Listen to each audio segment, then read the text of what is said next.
Hello दोस्तों, स्वागत है आप सभी का आपके अपने यूट्यूब चैनल पे। दोस्तों हम डिस्कस कर रहे थे प्रीवियस ईयर के एग्जाम का पेपर और इस पेपर से हमने 50 क्वेश्चंस प्रीवियस पार्ट के अंदर डिस्कस कर लिए थे। आज जो रिमेनिंग 50 क्वेश्चंस बच गए वो कंप्लीटली हम डिस्कस करने वाले हैं। मैंने आपको पहले भी कहा था कि ये जो प्रीवियस ईयर का एग्जाम पेपर है, इस पेपर से जो भी क्वेश्चन है वो हर एक क्वेश्चन इंपॉर्टेंट है और आगामी जो भी एग्जाम्स होने वाली है, चाहे SGPGI हो, जिपमर की हो, चाहे SIC की हो, चाहे एम्स नॉर्सेट की हो, सभी एग्जाम्स में यहाँ से क्वेश्चंस रिपीट हो सकते हैं क्योंकि यहाँ पे एनक्लेक्स बेस्ड क्वेश्चंस पूछे गए हैं, प्रायोरिटी बेस्ड क्वेश्चंस बहुत ज़्यादा पूछे गए हैं। तो ये इंपॉर्टेंट क्वेश्चंस है सभी के सभी। आप इन सभी क्वेश्चंस को अच्छे से याद कर लेना, आपके आगामी एग्जाम्स में ये हेल्प करेंगे। तो आप प्रीवियस पार्ट को भी देख लेना और इस पार्ट में जो भी क्वेश्चंस बताए जा रहे हैं सभी क्वेश्चंस को आप अच्छे से याद कर लेना। तो चलिए हम फटाफट से इन 50 क्वेश्चंस को डिस्कस करते हैं। क्वेश्चन डिस्कस करने से पहले आप सभी से रिक्वेस्ट है, अगर आपने अभी तक हमारे इस चैनल को सब्सक्राइब नहीं किया है तो प्लीज़ आप चैनल को सब्सक्राइब कर लीजिए और साथ ही साथ बेल आइकन बटन को भी प्रेस कर दीजिए ताकि आपको हर एक लेटेस्ट वीडियोज़ की अपडेट जल्द से जल्दी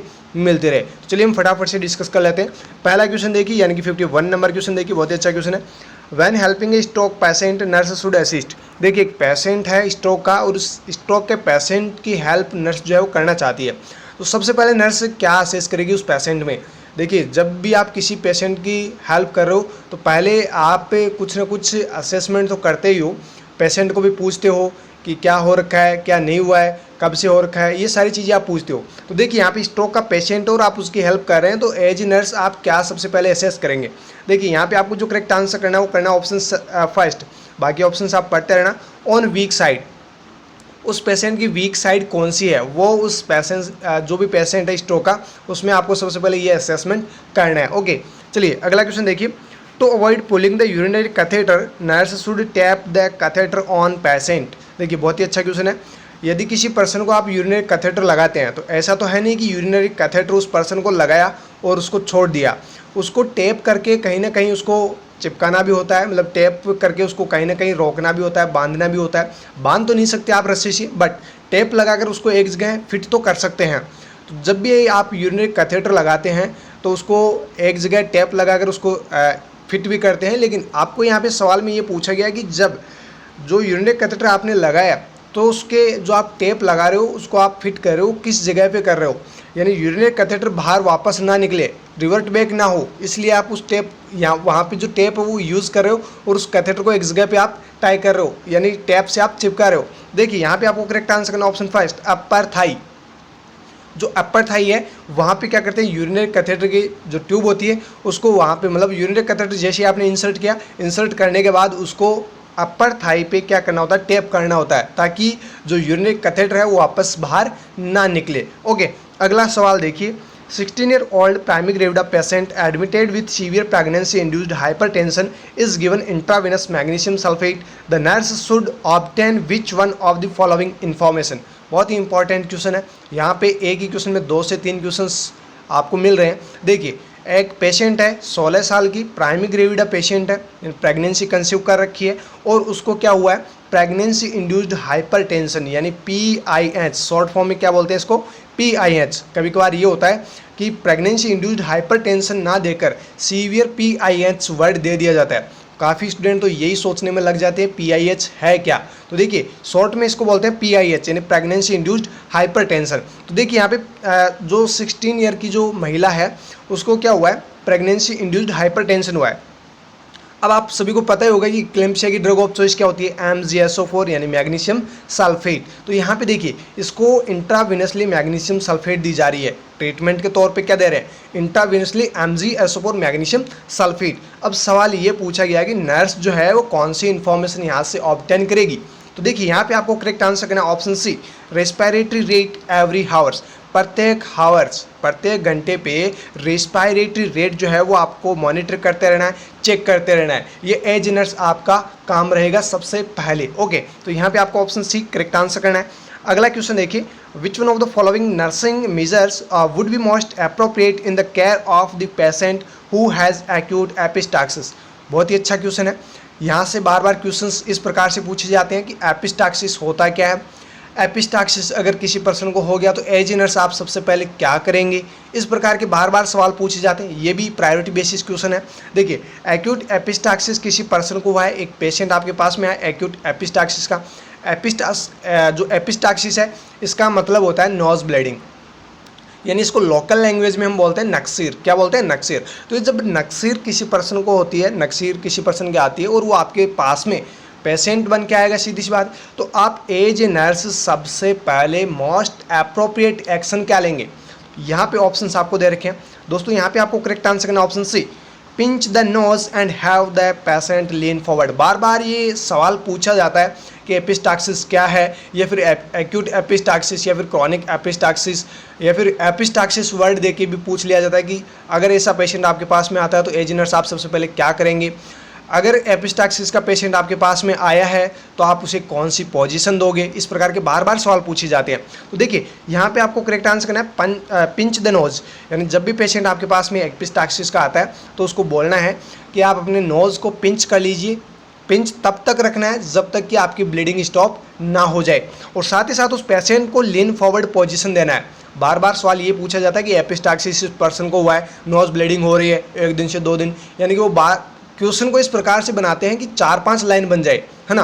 फिर आपको पूछते हैं कि एज ए नर्स आप कौन सी पोजीशन इस पेशेंट को प्रोवाइड करेंगे। बस मतलब कहने का मतलब तो उनका यही था कि एपिस्टाक्सिस इस पर्सन को हुआ है और इसको पोजीशन देनी है बस। बाकी तो वो लाइनें 4-5 ऐड करते हैं, उससे क्या होते हैं कि आप कंफ्यूज हो जाते हैं। बाकी उसको समझने की थोड़ी सी बस आप पेशेंस रखा करो, अच्छे से पढ़ा करो और फिर उसको समझा करो, उसके बाद सोल्व किया करो।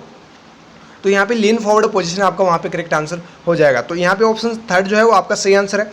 अगला क्वेश्चन देखिए, which of the following action would a nurse take first when caring for a patient experiencing a cardiac arrest. देखिए बहुत ही अच्छा क्वेश्चन है।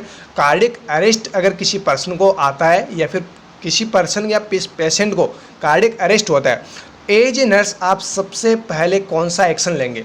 सबसे पहले आप उस पेशेंट में क्या करेंगे, क्या नहीं करेंगे, ये सवाल पूछा गया। प्रायोरिटी बेसिस क्वेश्चन है। कार्डिक अरेस्ट उस पर्सन को हुआ है, एज ए नर्स आप उसकी केयर कर रहे हैं, तो सबसे पहले आप क्या करेंगे, सवाल ये है। तो देखिए यहाँ पे आपका आंसर हो जाएगा option C, establish an open airway. सबसे पहला काम रहेगा एयरवे क्लियरेंस। भाई उसको ब्रीदिंग टाइम टू टाइम, यानी ब्रीदिंग जो है वो प्रॉपरली उस पर्सन को होनी चाहिए, उस पेशेंट को होनी चाहिए, तभी वो सर्वाइव कर पाएगा, तभी वो जी पाएगा। अगर ब्रीदिंग ही स्टॉप हो गई है तो पेशेंट तो मरना ही है, सीधी सी बात है। तो ये सबसे पहला काम रहेगा। एयरवे मेंटेनेंस आपका सबसे पहला काम रहेगा। जब भी एक्सीडेंट का कोई भी क्वेश्चन पूछे या फिर बर्निंग का कोई क्वेश्चन पूछे कि भाई ऐसा पेशेंट है, बर्न हुआ है 3rd डिग्री 2nd डिग्री जो भी है 4th डिग्री, तो आप क्या करेंगे। मतलब मास्लो हायरार्की थ्योरी आपने पढ़ी होगी, तो उसके अकॉर्डिंग सबसे पहले जो है वो एयरवे, मतलब एयरवे जो मैनेजमेंट है वो आपको करना है। मास्लो हायरार्की थ्योरी वो दूसरी जगह लगती है, लेकिन यहाँ पे आपने वो पढ़ा होगा ABC, airway, breathing and circulation, इस प्रकार से ना। तो एयरवे जो है वो सबसे पहले आपको मेंटेन करना होता है। ओके, यहाँ पे ऑप्शन सी आपका करेक्ट आंसर हो जाएगा। अगला क्वेश्चन देखिए, when caring for a patient who has intermittent claudication, nurse advise the patient to. Patient आपके पास में है इंटरमिटेंट क्लाउडिकेशन का, अब आप उस पेशेंट को क्या एडवाइस दोगे? देखिए फिर से प्रायोरिटी बेसिस क्वेश्चन है। ऐसे पेशेंट आपके पास में आ जाते हो और एज ए नर्स आपको पूछ लिया जाता है कि भाई मेरे को ये दिक्कत है तो मैं क्या करूँ क्या नहीं करूँ। तो एज ए नर्स आप उसको एडवाइस तो करोगे कुछ ना कुछ। भाई आपने नर्सिंग किया, आपने पढ़ा है सब कुछ, तो आप उसको एडवाइस तो करोगे ही। कोई किसी और पर्सन को तो वो पूछ नहीं सकता, जिसको पता ही नहीं उसको तो वो क्यों पूछेगा? एज ए नर्स या फिर डॉक्टर उन्हीं को पूछेगा वो तो देखिए एज ए नर्स आपको उसको बताना है कि walk as much as tolerated. Option D आपका यहाँ पर सही आंसर हो जाएगा। जितना आप टॉलरेट कर सको उतना आपको वॉकिंग करना है, उतना आपको घूमना है, उससे ज़्यादा नहीं। अब भाई टॉलरेट ही नहीं कर पा रहा है, उसके बाद भी वो घूम रहा है, वॉकिंग कर रहा है, तो यानी उसके लिए वो क्या है, ज़्यादा खतरनाक हो सकता है। तो उसको ये एडवाइस करना है कि जितना ज़्यादा हो सके, मतलब जितना टॉलरेट आप कर सको उतना आपको घूमना चाहिए। तो ये एडवाइस उस पेशेंट को देनी है जिसको इंटरमिटेंट क्लाउडिकेशन हो रखा है। अगला क्वेश्चन देखिए, a lethargic patient has fever, vomiting, headache and the nurse has to prepare him for which one of the following procedure. Very very important question. ऐसा क्वेश्चन जो है तो वही जो आपने पढ़ा है, बट थोड़ा सा कन्फ्यूजन आपको होता है कि भाई पेशेंट है लिथार्जिक और इसको फीवर भी आ रहा है, वॉमिटिंग भी हो रही है, हेडेक भी हो रहा है। अब यहाँ पे सवाल में ये पूछा गया कि जो नर्स है वो किस प्रोसीजर के लिए इस पेशेंट को प्रिपेयर करेगी। भाई कोई कंडीशन ही नहीं दे रखी है तो कैसे प्रिपेयर करे इसको प्रोसीजर के लिए। लेकिन आपको यहाँ पे जो साइन सिम्टम है इसको देख के पता लगाना पड़ेगा कि ये जो पेशेंट है वो कौन सी कंडीशन इस पेशेंट को हो रखी है, और इस पेशेंट को अगर वो कंडीशन हो रखी है तो कौन सा प्रोसीजर इस पेशेंट पे परफॉर्म किया जा सकता है। तो दोस्तों यहाँ पे आपको पहले तो साइन सिम्टम है उससे पता लगाना पड़ेगा कि कौन सी डिजीज कंडीशन के साइन सिम्टम है। तो यहाँ पे मैं आपको बता दूँ, करेक्ट आंसर तो आपका हो जाएगा option B, lumbar puncture, LP. और एलपी जो है, लंबर पंक्चर जो है वो L3 L4 रीजन में किया जाता है। ये सभी को आपको पता भी होगा, मोस्ट इंपॉर्टेंट क्वेश्चन है, बार बार ये पूछा भी जाता है कि एलपी कहाँ पे करते हैं। L3 L4 जो रीजन है वहाँ पे मोस्टली एलपी एडल्ट 1 के अंदर की जाती है। अब देखिए यहाँ पे एलपी ही क्यों हुआ है आपका, यहाँ पे करेक्ट आंसर लंबर पंक्चर ही क्यों हुआ है। देखिए ऑप्शंस देख, मतलब जो आपके साइन सिम्टम्स है वो देखिए। लिथार्जिक पेशेंट के साथ लिथार्जिक है, फीवर उसको आ रही है, वॉमिटिंग उसको हो रही है, हेडेक हो रहा है, यानी कि इस पेशेंट को कौन सी कंडीशन हो रखी है, मेनिंजाइटिस। क्या हुआ इस पर्सन को, मेनिंजाइटिस। भाई मेनिंजाइटिस का एक केस है तो मेनिंजाइटिस में तो एलपी कर सकते हैं, बिल्कुल कर सकते हैं। तो यही तो आपको पूछा गया है, सिर्फ आपकी नॉलेज को असेस करते हैं। एग्जामिनर है ना, वो आपकी सिर्फ नॉलेज को असेस करते हैं। ये तो सिंपल क्वेश्चंस होते हैं भाई, ये है वो है, बिल्कुल सिंपल वाले जो वन लाइनर क्वेश्चंस होते हैं, वैसे तो क्वेश्चंस पूछ के भी क्या करना है उनको, है ना।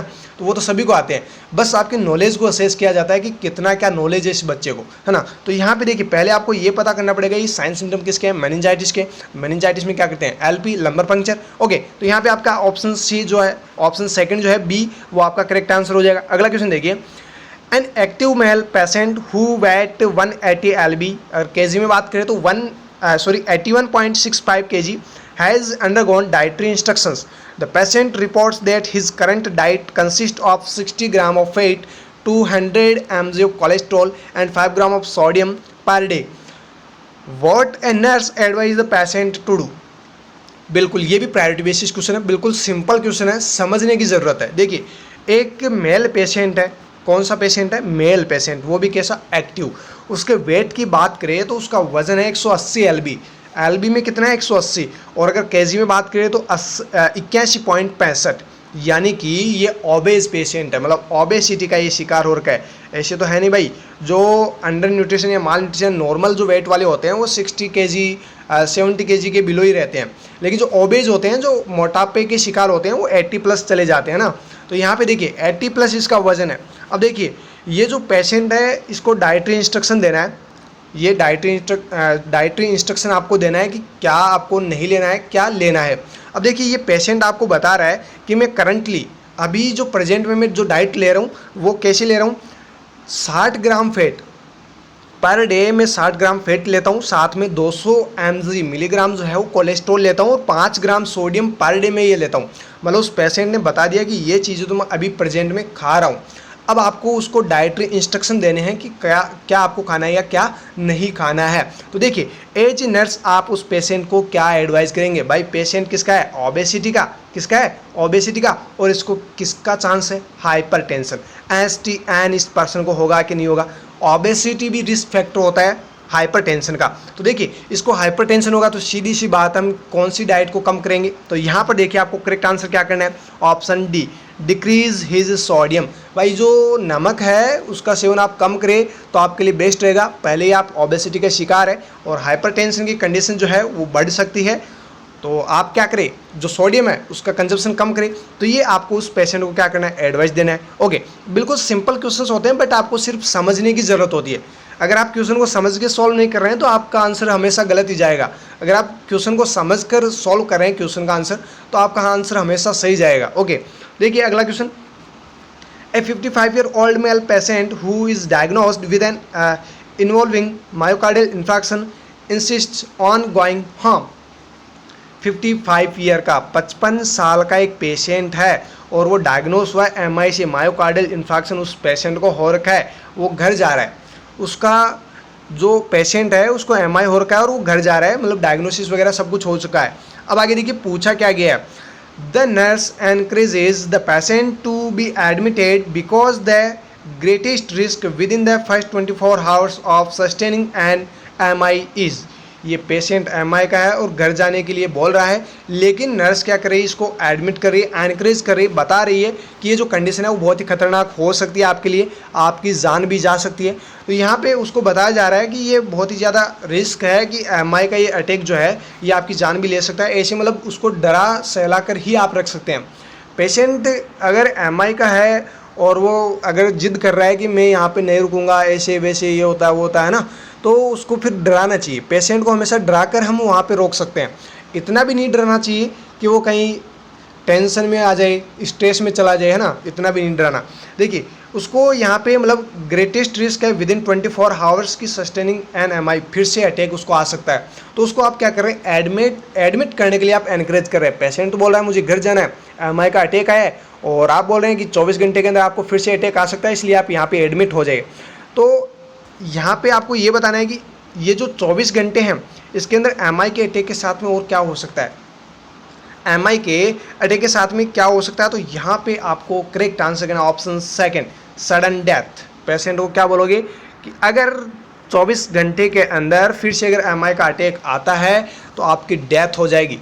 पेशेंट घर जाने से मना कर देगा, वो कहेगा कि मेरा ट्रीटमेंट अभी ऑन कर दो, चालू कर दो। तो ये आपको बता देना है कि अगर आप एमआई से सफ़र कर रहे हैं और आप घर जाना चाहते हैं तो आप जा सकते हैं बेशक, लेकिन यहाँ पे आप साइन करके जाइएगा कंसेंट फॉर्म पे, और आपकी जिम्मेदारी है अगर कुछ भी होता है, लेकिन आप उसको बता दीजिएगा पेशेंट को कि अगर विदिन 24 आवर्स आपको फिर से जो एमआई का अटैक आएगा वो आपको साथ में लेके जाएगा। ये बात उसको बताओगे तो वो कहेगा कि मेरा ट्रीटमेंट अभी ऑन कर दो, लेकिन उसको ये बताना है कि सडन डेथ आपकी हो सकती है। अगर अब की बार एमआई का अटैक आएगा तो आपकी डेथ हो जाएगी। ओके, अगला क्वेश्चन देखिए, विच nursing diagnosis is most appropriate for a patient with chronic Venus insufficiency.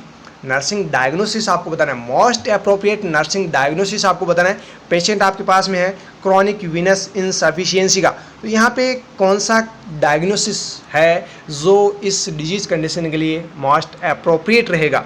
देखिए यहाँ पे आपको जो करेक्ट आंसर करना हो क्या करना, option D, skin integrity impaired. भाई वीनस इनसफिशियंसी हो रही है, वेंस को प्रॉपर ब्लड वगैरह या फिर लिम्फ वगैरह या फिर जो भी फ्लूइड वगैरह है वो प्रॉपरली नहीं मिल पा रहे हैं, तो क्या होगा भाई, जो स्किन इंटीग्रिटी है वो चेंज हो जाएगी, इम्पेयर्ड हो जाएगी।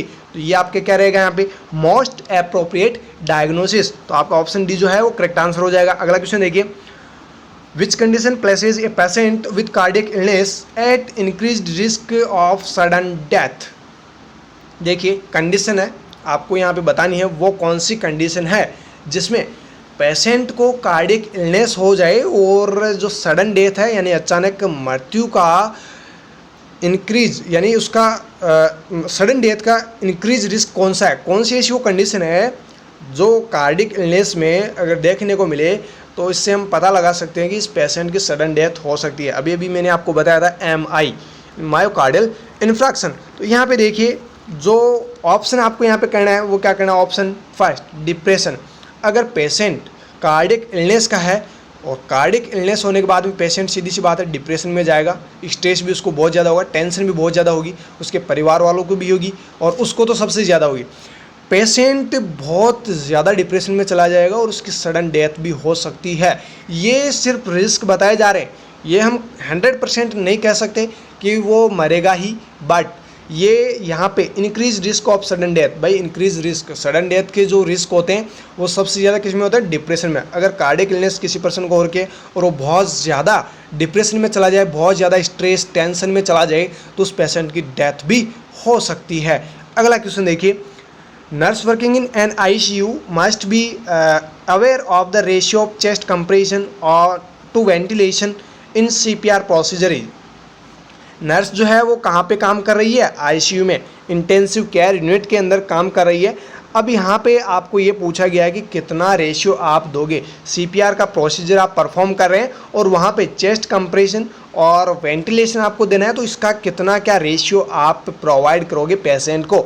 यहाँ पे आपको करेक्ट आंसर करना है ऑप्शन डी, 15/2, यानी 15 कंप्रेशन देने हैं और 2 वेंटिलेशन यानी ब्रीदिंग आपको देनी है। तो ये आपका CPR के अंदर कंप्रेशन वर्सेस जो वेंटिलेशन का रेशियो है वो आपका रहेगा। ओके, अगला क्वेश्चन देखिएगा, how long should a nurse wait after taking cold milk for recording oral temperature. देखिए बहुत ही अच्छा सवाल है, कितने क्या समय तक नर्स को वेट करना चाहिए। अगर कोई पर्सन आपके पास में आया है और वह कह रहा है कि मैंने अभी कोल्ड मिल्क लिया है, कोल्ड मिल्क ठंडा दूध मैंने अभी पिया है और अब आपको क्या करना है, ओरल टेम्परेचर उस पेशेंट का लेना है, तो कितना क्या वेट आप करोगे, ये सवाल पूछा गया आपको, कितना आप वेट करोगे। पहले आपको क्या करना है, पेशेंट को बिठाना है, वेट करवाना है, कितना वेट करवाना है, ये सवाल पूछा गया। करेक्ट आंसर आपको करना था ऑप्शन फर्स्ट, 10 to 20 मिनट, यानी 10 से 20 मिनट उस पेशेंट को बिठाए रखना है,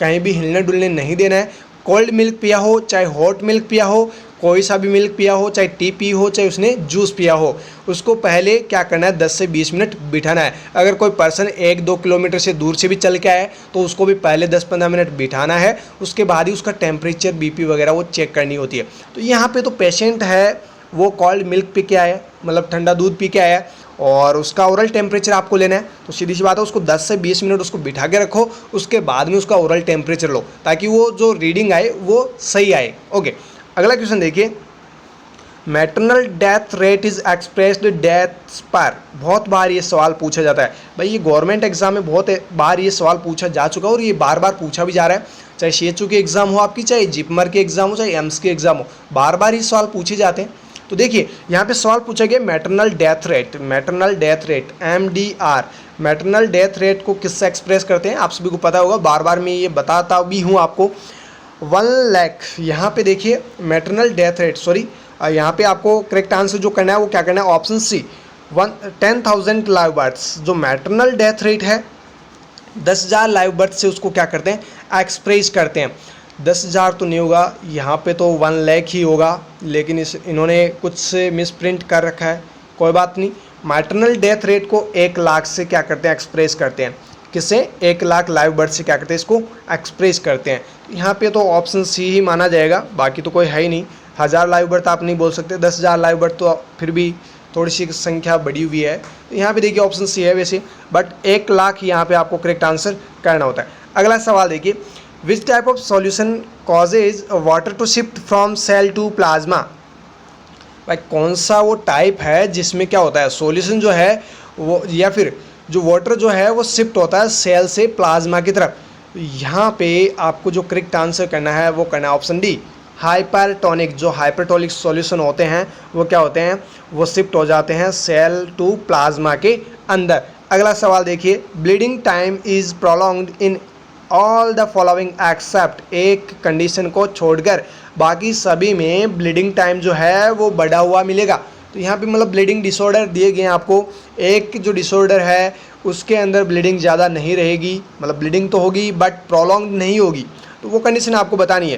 करेक्ट आंसर आपको करना था ऑप्शन सी जो है वो आपका यहाँ पे करेक्ट आंसर हो जाएगा, हीमोफीलिया ए, हीमोफीलिया ए। इसके अंदर जो ब्लीडिंग टाइम है वो क्या रहेगा, जो हीमोफीलिया ए होता है उसके अंदर क्या है ब्लीडिंग टाइम जो है वो प्रोलॉन्ग नहीं होता है। वाइपर बाइट हुआ है तो ब्लीडिंग टाइम जो है वो प्रोलॉन्ग होगा। इडियोपैथिक थ्रोम्बोसाइटोपेनिया हुआ है तो ब्लीडिंग टाइम क्या होगा प्रोलॉन्ग होगा। और वॉन विल्बर्न्स डिजीज़ हुई है तो उसमें भी ब्लीडिंग टाइम जो है वो प्रोलॉन्ग होगा, लेकिन हीमोफीलिया ए में ब्लीडिंग टाइम जो है प्रोलॉन्ग नहीं होगा। ब्लीडिंग प्रोलॉन्ग हो सकती है, ब्लीडिंग टाइम जो है वो प्रोलॉन्ग नहीं होगा। अगला सवाल देखिए, how much oxygen a nurse should give the patient with chronic respiratory failure. Patient आपके पास में है क्रॉनिक रेस्पिरेटरी फेल्योर का और एज ए नर्स आप उसको ऑक्सीजन एडमिनिस्टर कर रहे हैं, तो कितनी क्या ऑक्सीजन आप उस पेशेंट को प्रोवाइड करेंगे। करेक्ट आंसर आपको करना है यहाँ पे option second, 2 litre per minute with nasal cannula, मतलब 1 मिनट में 2 litre oxygen by nasal cannula उस पेशेंट को प्रोवाइड करनी है। अगला सवाल देखिए, all the factors aid in venous return to the heart except, सभी जो फैक्टर्स है वो विनस रिटर्न, जो हार्ट की तरफ विनस रिटर्न होता है उसके रिगार्डिंग सही है, एक कुछ छोड़कर। यहाँ पे देखिए जो आपको करेक्ट आंसर करना था वो करना था option C, left ventricular contraction. इसको छोड़कर बाकी सभी जो ऑप्शंस दिए गए हैं ए, बी और डी, ये सभी क्या है Venus return of the heart के लिए सही है, यानी फैक्टर्स ऐड है, बाकी नहीं है। यहाँ पे अगला क्वेश्चन देखिए, all the following enzymes are secreted by gastrointestinal system except, जो जीआई सिस्टम है उससे सभी एंजाइम्स सिक्रीट होते हैं एक को छोड़कर। यहाँ पे आपको जो करेक्ट आंसर करना है वो क्या करना है ऑप्शन डी, एंजियोटेंसिन, ये लीवर से होता है, बाकी सभी जो एंजियोटेंसिन है ये किडनी से होता है, बाकी सभी जो जीआई सिस्टम है, जीआई सिस्टम से सिक्रीट होने वाले एंजाइम्स है, पटाइलिन हो, टाइलिन हो, चाहे पेप्सिन हो, चाहे काइमोट्रिप्सिन हो, तो यहाँ पे आपके जो ऑप्शन डी है वो करेक्ट आंसर हो जाएगा। अगला क्वेश्चन देखिए, while recording intake output nurse has to consider insensible water loss from human body and the normal is, यहाँ पे सवाल ये पूछा गया है इनटेक आउटपुट जो है वो आप रिकॉर्ड कर रहे हैं एज ए नर्स। अब यहाँ पे ये सवाल आपको पूछा गया कितना क्या इनसेंसिबल वाटर लॉस होता है एक ह्यूमन बॉडी से। यहाँ पे आपको करेक्ट आंसर करना था ऑप्शन सी 800 ml। 800 ml जो है वो इनसेंसिबल वाटर लॉस होता है एक adult one normal human being के अंदर। ओके, अगला सवाल देखिए, the nurse is caring for A several mother baby couplets in planning the care for each of the couplets, which mother would the nurse expect to have the most severe after birth pain। देखिए यहाँ पे थोड़ा सा difficult ये सवाल है। Mother baby couplets यानी ये सीवियर मदर जो बेबी कपलेट्स है उसकी केयर कर रही है नर्स, और in planning the care of each the couplets, जो भी कपलेट्स हैं उनकी जब केयर की प्लानिंग कर रहे हैं तो which mother would the nurse expect to have. तो यहाँ पे कुछ मदर्स के एग्जांपल्स मतलब जो गटपाल आपने पढ़ा होगा उसके अकॉर्डिंग यहाँ पे आपको कुछ ऑप्शंस दे रखे हैं, उनमें से कौन सी वो मदर है जिसके आप केयर करोगे, या most severe after birth pain कौन सी कंडीशन के अंदर होगा। तो यहाँ पे देखिए जो आपको करेक्ट आंसर करना था वो करना था आपको option second G3P3 patient who is breast feeding her infant. भाई G3 ग्रेविडा 3 है और पैरा 3 है, पेशेंट जो है वो साथ ही साथ ब्रेस्ट फीडिंग भी बच्चे को करवा रही है। तो ये जो कंडीशन है ये आपकी यहाँ पे करेक्ट आंसर होगा ऑप्शन सेकंड। अगला क्वेश्चन देखिए, assuming the menstrual cycle length is 32 days and LMP is 10 June, which of the following is most likely due date। देखिए यहाँ पे सवाल पूछा गया है EDD से। LMP आपको बताई गई है 10 जून और जो menstrual cycle की जो लेंथ है वो बताई गई आपको 32 डेज, यानी कि नॉर्मल जो menstrual cycle की जो लेंथ होती है वो कितनी होती है 28 डेज, लेकिन यहाँ पे 4 दिन एक्स्ट्रा हो चुके हैं। कितने दिन एक्स्ट्रा हो गए भाई 4 दिन। तो यहाँ पे अब आपको EDD बतानी है। करेक्ट आंसर आपका क्या हो जाएगा यहाँ पे ऑप्शन सी, यानी 4 दिन और आपको बढ़ाने होंगे, यानी 10 जून है, यानी कि इसमें जब आप 7 ऐड करेंगे, क्योंकि आपने यही पढ़ा है 9 महीने ऐड कर दीजिए, साथ ही साथ 7 डेज आपको ऐड करना है, ये नेगलेज रूल के अकॉर्डिंग है। तो ये कितने हो गए 17 के अंदर आप 4 और ऐड कर दीजिए, कितने हो जाएंगे आपके 21। तो यहाँ पे आपका करेक्ट आंसर हो जाएगा 21, क्योंकि जो मेंस्ट्रुअल साइकिल है वो नॉर्मली 28 डेज का होना चाहिए था, बट 4 दिन और बढ़ गए। लेकिन जो ओव्यूलेशन होना है वो तो 14 दिन पे ही होना है, वो तो कंफर्म है कि 14 दिन पे ही ओव्यूलेशन होगा। मेंस्ट्रुअल साइकिल जो है उसकी लेंथ बढ़ सकती है, लेकिन यहाँ पे आपको जो करेक्ट आंसर करना है वो क्या करना है ऑप्शन सी 21 मार्च। अगला क्वेश्चन देखिए, 30-year-old female complained for wetting her dress while coughing, which one of the following conditions the nurse should suspect। देखिए 30 साल की एक महिला है और वो कंप्लेन कर रही है वेटिंग हर ड्रेस, उसकी जो ड्रेस है वो क्या हो जाती है भीग जाती है। कब? जब वो कफ करती है, क्या करती है वो कफिंग करती है, तब उसकी ड्रेस जो है वो भीग जाती है। बस इतने में ही वो एक्सप्लेन कर रही है, भाई ज़्यादा कुछ ना बताना पड़े। बाकी जो भी स्टाफ होता है वो समझदार होता है, पढ़ा लिखा होता है, तो उसको तो पता चल ही जाता है कि इस पर्सन को क्या हुआ है। तो एज नर्स आपको पता लगाना है कि उस पर्सन को कौन सी कंडीशन हो रखी है, कौन सी डिजीज कंडीशन उसको हुई है, जिसकी वजह से जो ड्रेस है उसकी वेट हो रही है, गीली हो रही है। देखिए यहाँ पे आपको जो करेक्ट आंसर करना था वो करना था ऑप्शन फर्स्ट सिस्टोसिल। अगर ये कंडीशन उस पर्सन को या फिर उस महिला को हो रखी है तो उसके अंदर क्या होगा, जो महिला है वो जब कफ करेगी तो जो है प्रेशर होगा, मतलब कफिंग की वजह से आप बोल सकते हैं एक प्रकार से मतलब प्रेशर लगेगा, प्रेशर होगा, तो उसकी वजह से जो सिस्टोसिल के कंडीशन हो रखी है तो जो ड्रेस जो है वो वेट हो जाएगी। आप समझदार है ही। बाकी तो आगे देखिए अगला question, which one of the following is not a describe type of female bony pelvis. यहाँ पे सवाल पूछा गया है फीमेल बॉनी पेल्विस का एक कौन सा टाइप नहीं है। यहाँ पे जो आपको करेक्ट आंसर करना था वो क्या करना है ऑप्शन सी ऑब्स्टेट्रॉइड। ऐसा कोई फीमेल पेल्विस आपने कभी पढ़ा ही नहीं होगा, सुना भी नहीं होगा। एंड्रॉइड पेल्विस होता है, बिल्कुल होता है, गायनिकोइड होता है, एंथ्रोपॉइड होता है, बाकी जो ऑब्स्टेट्रॉइड है ऐसा कोई पेल्विस होता ही नहीं है। तो यहाँ पे ऑप्शन सी आपका करेक्ट आंसर हो जाएगा। अगला क्वेश्चन देखिए, benefit of breast feeding include all except. Breast feeding के सभी क्या है बेनिफिट्स है, एक को छोड़कर। करेक्ट आंसर आपको यहाँ पे करना है option D, it provide adequate iron and pre mature new born. यहाँ पे ये ऑप्शन क्या है, गलत है, यानी कि एडिक्वेट आयरन ये प्रोवाइड नहीं करवाता। आप सभी को पता भी होगा कि ब्रेस्ट मिल्क के अंदर सबसे कम अमाउंट में अगर कोई एलिमेंट पाया जाता है तो वो है आयरन। तो एडिक्वेट आयरन कैसे प्रोवाइड करवा सकता है, सीधी सी बात है।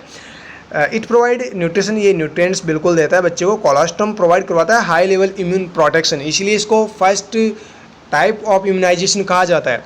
Less prone to gastrointestinal infection, यानी कि साथ ही साथ ये जो ब्रेस्ट फीडिंग है, जो ब्रेस्ट मिल्क है, वो बच्चे को जीआई इन्फेक्शन होने से भी बचाता है। तो ये सभी जो है बेनिफिट है, एक जो ऑप्शन डी है वो नहीं है। अगला क्वेश्चन देखिए, which IUD needs to be replaced only after 10 years. कौन सी वो आईयूडी है जिसको 10 साल से रिप्लेस करने की ज़रूरत होती है, आप सभी को पता ही होगा। कॉपर टी 380A, ये सभी आपने पढ़ा भी होगा, बहुत बार ये सवाल पूछा भी जाता है।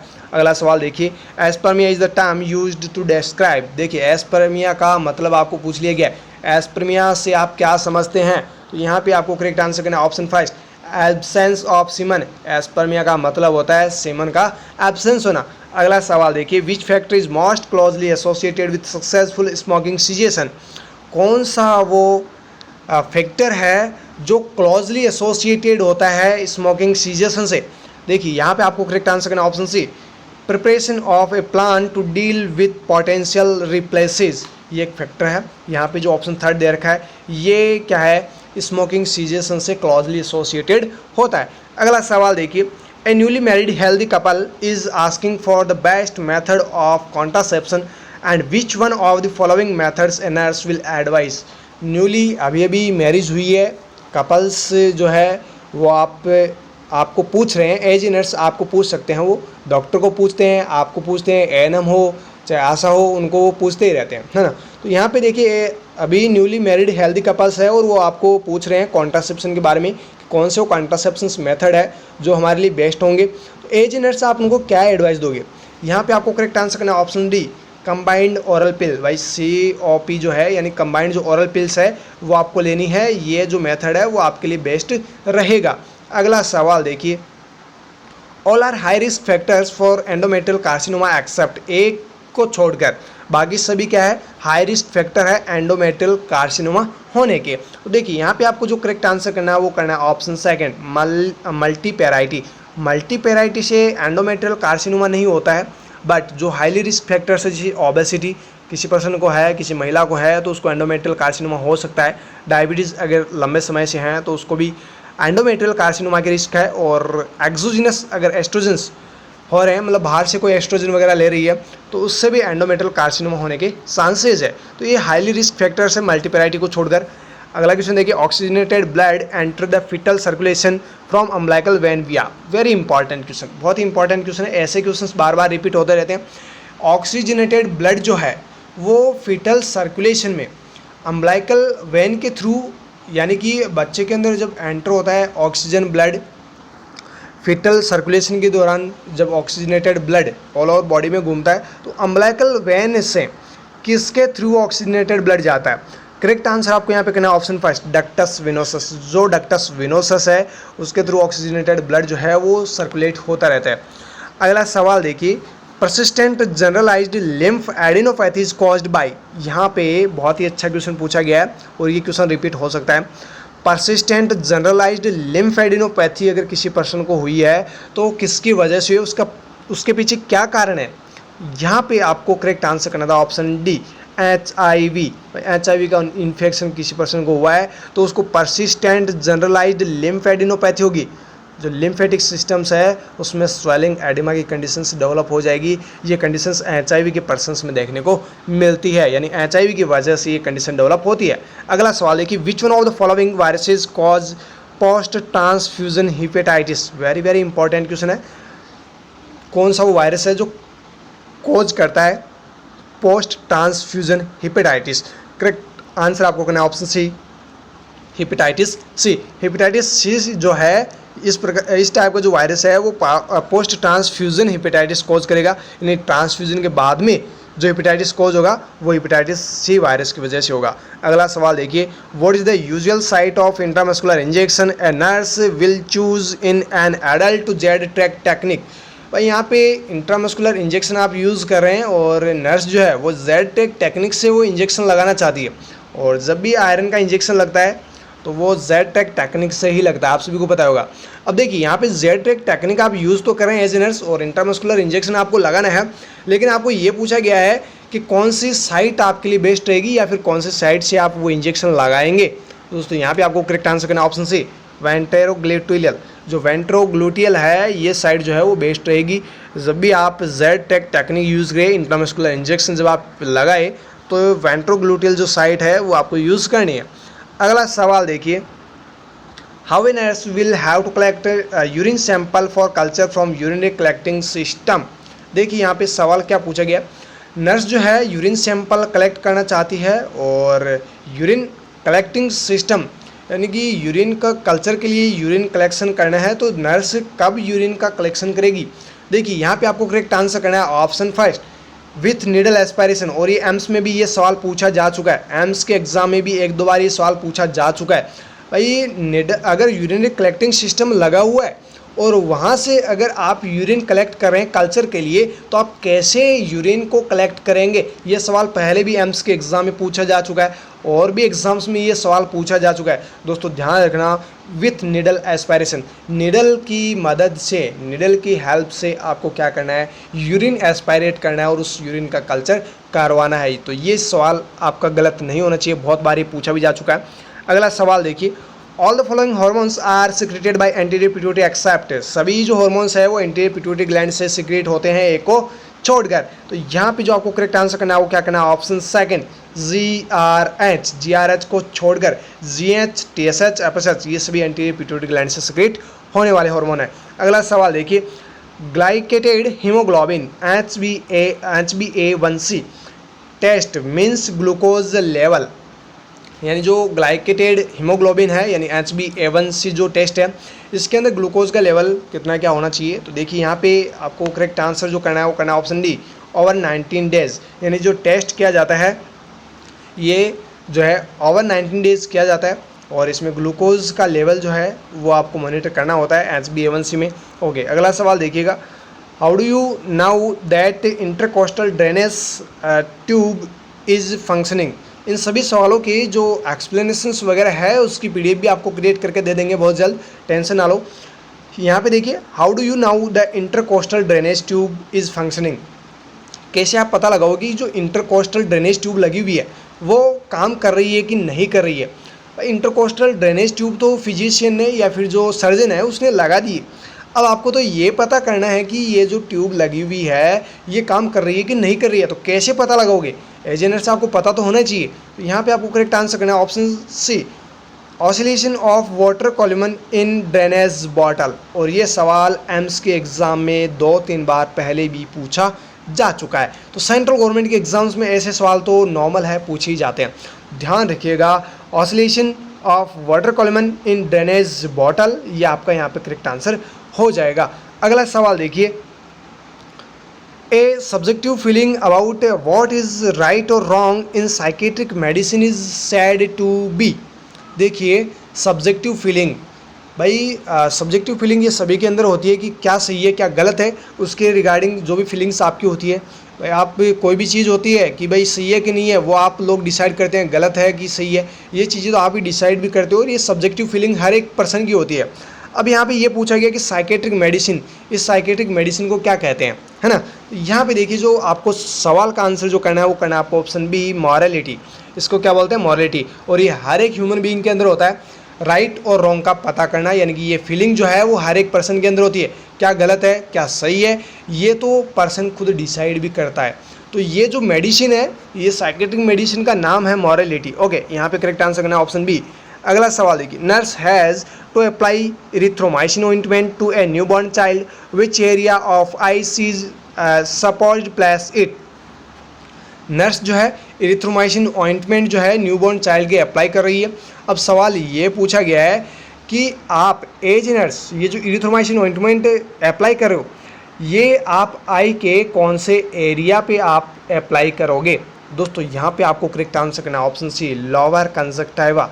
लोअर कंजक्टाइवा में आपको जो है इरिथ्रोमाइसिन ऑइंटमेंट है वो आपको क्या करना है, अप्लाई करना है। तो ये साइट जो है इसका आपको पता होना चाहिए। सवाल यहाँ से बार बार पूछे जाते हैं हर एक कम्पिटिटिव एग्जाम में, ध्यान रखना। लोअर कंजक्टिव आपका यहाँ पे करेक्ट आंसर हो जाएगा। अगला सवाल देखिए, बहुत ही अच्छा सवाल है। फ्लूइड ओवरलोड इन पेशेंट में कॉज, अगर फ्लूइड ओवरलोड किसी पेशेंट में होता है तो उसकी वजह से उस पेशेंट में क्या हो सकता है। सवाल जो पूछा गया है इसका आंसर हो जाएगा आपका ऑप्शन सी, पल्मोनरी एडिमा। अगर फ्लूइड ओवरलोड किसी पेशेंट में हो रहा है तो उसमें पल्मोनरी एडिमा के चांसेस बहुत ज़्यादा हो जाएंगे, यानी कि पल्मोनरी एडिमा उस पेशेंट में हो सकता है। अगला सवाल देखिए, all are true regarding H pylori infection except hydro, जो एच पायलोरी बैक्टीरिया उसके रिगार्डिंग यहाँ पे जो भी स्टेटमेंट दिए गए हैं वो सभी सही है, एक को छोड़कर। यहाँ पे आपको करेक्ट आंसर करना ऑप्शन 5, इस ग्राम पॉजिटिव बैक्टीरिया, बिल्कुल गलत है ये। जो एच पायलोरी बैक्टीरिया होता है वो कैसा है, gram negative bacteria. H pylori bacteria characteristic की बात करें तो ये जो है ग्राम नेगेटिव बैक्टीरिया होता है। साथ ही साथ यहाँ पे जो और ऑप्शंस दे रखे हैं, और जब भी एच पायलोरी का किसी पर्सन को इन्फेक्शन होता है तो उसको ट्रिपल थेरेपी से ही ठीक किया जा सकता है। ये भी आपने पढ़ा होगा, जीआई सिस्टम में हम पढ़ेंगे ट्रिपल थेरेपी क्या है, क्या क्या देते हैं क्या नहीं देते हैं, वो सारी चीज़ें। प्रोड्यूसेस यूरियस एंजाइम, और ये जो एच पायलोरी है बैक्टीरिया है, ये क्या करता है, यूरियस एंजाइम प्रोड्यूस करता है। और आगे जो एक प्रॉपर्टी और दे रखी है इसकी, कॉज माल्टोमा ट्यूमर, और एच पायलोरी जो बैक्टीरिया है ये माल्टोमा ट्यूमर भी कॉज कर सकता है। ध्यान रखना, ये जो 3 इसके करैक्टरिस्टिक बताए गए बहुत ही इंपॉर्टेंट है। साथ ही ये ग्राम नेगेटिव बैक्टीरिया होता है, ध्यान रखना, ग्राम पॉजिटिव नहीं होता है। इसलिए आपका ऑप्शन जो ए है वो यहाँ पे राइट आंसर है, एक्सेप्ट से पूछा है। बाकी ये 3 जो इसके करैक्टरिस्टिक बताए गए हैं इसमें ट्रिपल थेरेपी दी जाती है, यूरियस एंजाइम ये प्रोड्यूस करता है, माल्टोमा ट्यूमर ये कॉज करता है। सवाल ये पूछा जाएगा आपको कि माल्टोमा ट्यूमर के लिए कौन सा बैक्टीरिया रिस्पॉन्सिबल है, वहाँ पे आपको एच पायलोरी भी मिलेगा, बाकी अदर बैक्टीरियाज के ऑप्शंस भी मिलेंगे। करेक्ट आंसर आपको एच पायलोरी करना होगा। यूरियस एंजाइम कौन से टाइप या फिर कौन सा वो बैक्टीरिया है जो यूरियस एंजाइम प्रोड्यूस करता है, वहाँ पर भी आंसर आपको एच पायलोरी ही करना है। अगला सवाल देखिए, which one of the following statement by patient with back एक शुड अलर्ट द नर्स। देखिए कौन सा वो स्टेटमेंट पेशेंट से, अगर आप एज नर्स सुन रहे हैं और पेशेंट आपको कंप्लेन कर रहे हैं फिर स्टेटमेंट आपको दे रहे हैं, कौन सा वो स्टेटमेंट है जिसको देखकर आप अलर्ट हो जाएंगे। पेशेंट को क्या है, बैक एक है और वो आपको एक ऐसा स्टेटमेंट दे रहा है जिसको देख के आप क्या हो जाएंगे, अलर्ट हो जाएंगे। देखिए कौन सा स्टेटमेंट है आपको बताना है। करेक्ट आंसर आपको करना ऑप्शन सी, पेरिनियल एनेस्थेशिया, यानी कि पेशेंट को बैक एक है, पेरिनियल एनेस्थेशिया का अगर ये स्टेटमेंट है तो इसके लिए आपको क्या रहना है, एज नर्स आपको अलर्ट रहना है। पेरिनियल एनेस्थेशिया उस पर्सन को दिया गया है तो आपको अलर्ट रहना है। ओके, अगला सवाल देखिए, the purpose of lymph node is to trap. जो लिम्फ नोड्स है उसका पर्पज आपको पूछ लिया गया है कि क्या पर्पज है लिम्फ नोड का। करेक्ट आंसर आपको करना ऑप्शन फर्स्ट, एंटीजन। ये क्या करती है, लिम्फ नोड ट्रैप करती है किसको, एंटीजन को। अगला सवाल देखिए, साइटोकाइनेज आर केमिकल मैसेंजर विच। साइटोकाइनेज क्या है, केमिकल मैसेंजर है जो क्या करता है। करेक्ट आंसर आपको करना option second, promote inflammation. Cytokines chemical messenger होता है जो क्या करता है, प्रमोट करता है इन्फ्लामेशन को। ओके, अगला सवाल देखिए, the thymus related T sales. जो थाइमस है रिलेटेड जो टी सेल्स है वो क्या प्रोड्यूस करती है, फिर क्या रिकॉग्नाइज करती है। यहाँ पे आपको करेक्ट आंसर करना option D, recognise body's own cell. जो थाइमस रिलेटेड टी सेल्स होती है वो क्या करती है, रिकॉग्नाइज कर लेती है बॉडी की ओवन सेल्स को। अगला सवाल देखिए, A nurse caring patient on pancreatic enzyme replacement therapy should assess them for। एक पेशेंट है जिसको क्या हो रहा है, पैनक्रिएटिक एंजाइम रिप्लेसमेंट थेरेपी चल रही है और उसकी केयर नर्स कर रही है। तो यहाँ पे नर्स उस पेशेंट में क्या असेसमेंट करेगी। सवाल का आंसर जो होगा वो होगा आपका ऑप्शन ए, वेट गेन, कि पेशेंट का वेट गेन हो रहा है कि नहीं हो रहा है। ये असेसमेंट आपको एज नर्स करना है जब भी किसी पेशेंट को पैनक्रिएटिक एंजाइम रिप्लेसमेंट थेरेपी चल रही हो। मैं आपको फिर बोल रहा हूँ, यहाँ पे जो भी सवाल पूछे गए हैं बहुत ही इंपॉर्टेंट है। सभी क्वेश्चंस को आप अच्छे से याद कर लेना और ज़्यादा से ज़्यादा अपने फ्रेंड्स को भी वीडियो की लिंक शेयर कर देना ताकि वो भी इन सभी क्वेश्चंस को अच्छे से याद कर सके और आगामी जो भी एग्जाम्स हो उनमें जब भी ऐसा कोई भी क्वेश्चन पूछा जाए तो वो राइट करके आ जाए। ओके, अगला सवाल देखिए, S two blocker of choice in liver disease. अगर लीवर डिजीज़ किसी पर्सन को हो रखी है तो कौन सी एस टू ब्लॉकर ड्रग है जो ड्रग ऑफ चॉइस होगी इस पेशेंट के लिए, या फिर इस पेशेंट को कौन सी वो एस टू ब्लॉकर ड्रग है जो हम दे सकते हैं। लीवर डिजीज़ इस पर्सन को हो रखी है और ये सवाल मैंने आपको पहले भी बताया था, पहले भी ये 2-3 एग्जाम में एक सवाल पूछा जा चुका है। निजाटिडीन आपका यहाँ पे करेक्ट आंसर हो जाएगा। ओके, अगला सवाल देखिए, second last, cardiac muscle differ from skeletal muscle by. भाई जो कार्डियक मसल है वो स्केलेटल मसल से कैसे डिफरेंट है ये आपको बताना है। डिफरेंस क्या है ये आपको बताना है। करेक्ट आंसर आपको करना था ऑप्शन सेकंड, यानी it has automaticity and conductivity. भाई जो कार्डियक मसल्स है वो ऑटोमेटिकली वर्क करती है और कंडक्टिविटी है, मतलब वो जो भी कंडक्शन वगैरह का काम होता है वो कार्डियक मसल में ऑटोमेटिकली होता है, लेकिन जो स्केलेटल मसल है उसमें ऑटोमेटिसिटी एंड कनेक्टिविटी नहीं है। कार्डियक मसल में है ये, तो ये जो डिफरेंस है ये मेन डिफरेंस है। बाकी जो डिफरेंस आपको अदर से दे रखे हैं वो कोई डिफरेंस नहीं है। स्केलेटल मसल और कार्डियक मसल में जो मेन डिफरेंस है, cardiac muscle automaticity and connectivity होती है। ओके, यानी कि कनेक्टिविटी जो है स्केलेटल मसल में होती है और ऑटोमेटिसिटी जो है कार्डियक मसल में होती है। तो ये आपको डिफरेंस ध्यान रखना है। अगला सवाल देखिए एंड लास्ट क्वेश्चन आज की इस वीडियो का। उम्मीद करूँगा आप सभी को सभी क्वेश्चन अच्छे से समझ में आ रहे होंगे। The nurse explain to the mother of an unit diagnosed with erythroblastosis fetalis that the exchange transfusion is necessary to prevent damage to। देखिए नर्स जो है वो एक्सप्लेन कर रही है मदर को, जो बच्चा है जो न्यूनेट है वो डायग्नोस हुआ है इरिथ्रोब्लास्टोसिस फिटेलिस से। अब उसको नर्स जो है एक्सप्लेन कर रही है इसके बारे में। अब यहाँ पे आगे क्या पूछा गया, exchange transfusion is necessary to prevent damage to.